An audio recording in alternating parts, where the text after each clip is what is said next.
that the gun functions, and whenever it functions, now I've got it to where it will run probably 5-6 times, and then I'll have a failure to extract, and a failure to eject.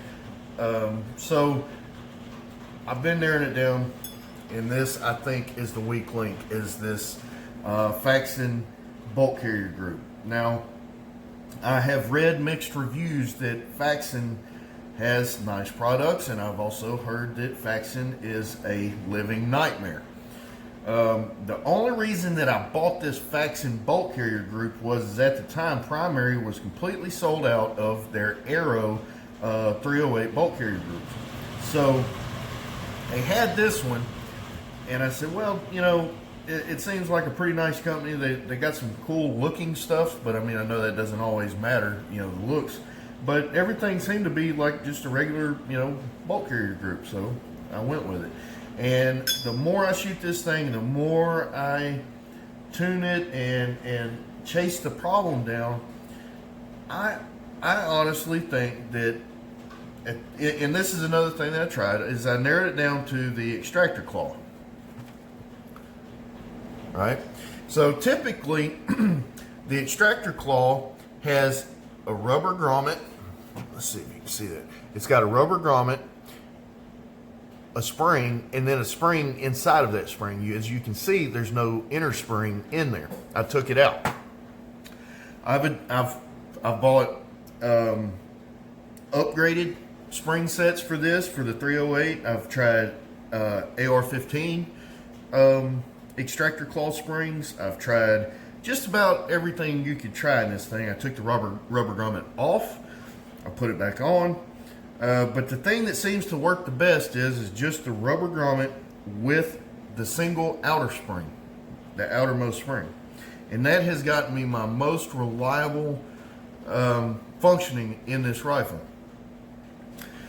Now, whenever I look at this thing, nothing looks out of whack.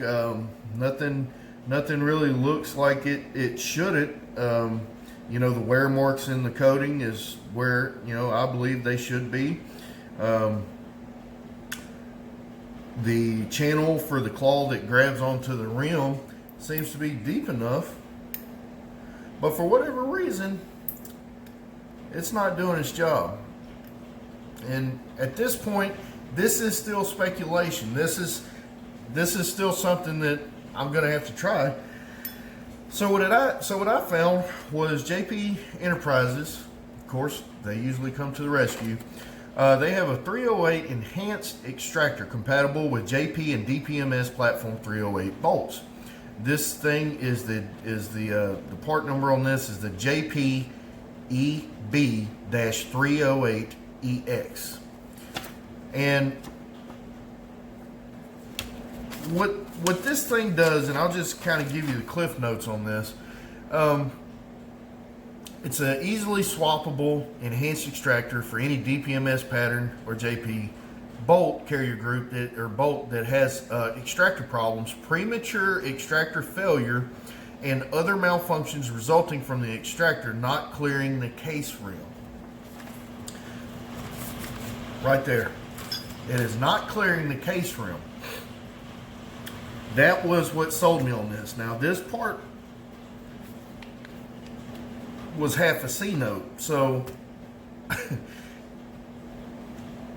to me, it was easier to purchase this than a whole bolt carrier group at this time.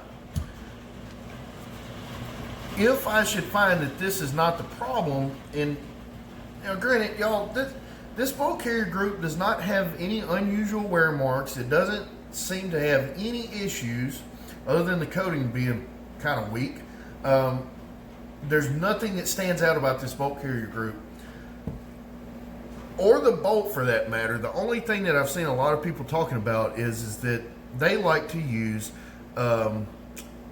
dual ejectors on their bolts.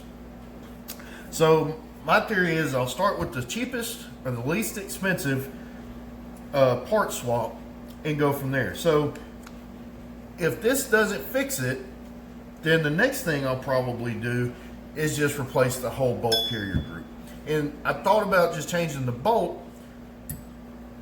By that time, I could just buy a standard Aero Precision bolt carrier group and be done with it. So I figured I'd give this a try because my sights have narrowed onto this being an issue. So if you're having problems like I'm having, feel free to contact me.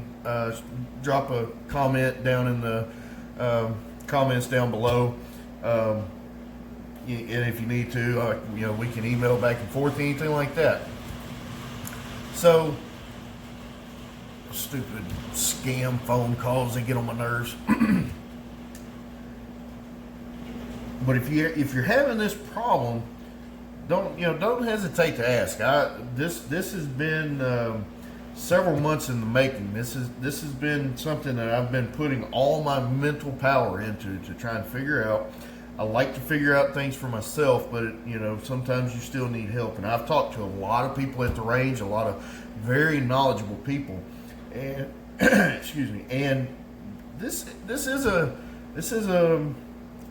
been a problem that has confounded a couple of people that are very in the know about these things. And currently, and I have ran a lot of tailored loads through this thing. And so I've been reloading for it to even try and, make something happen with that, and tried several different powders. Now I'm about to work up a optimal charge weight method. We use that to work up some loads in the auto comp, and we're going to see how that goes. But I really hope this extractor thing works. You can find them on primary arms. That's where I found it. I didn't see any at Midway, and I didn't happen to look at Brownells.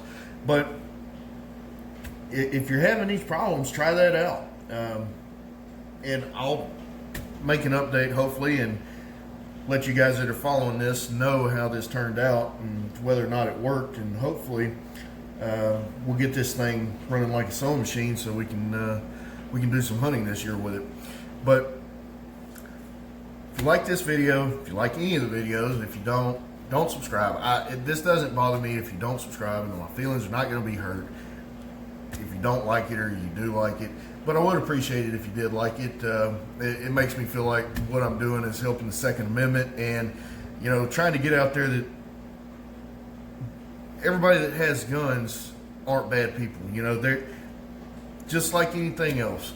Guns are not bad if you got bad people, and I'm just trying to put out good vibes out there that people that have guns are not all bad.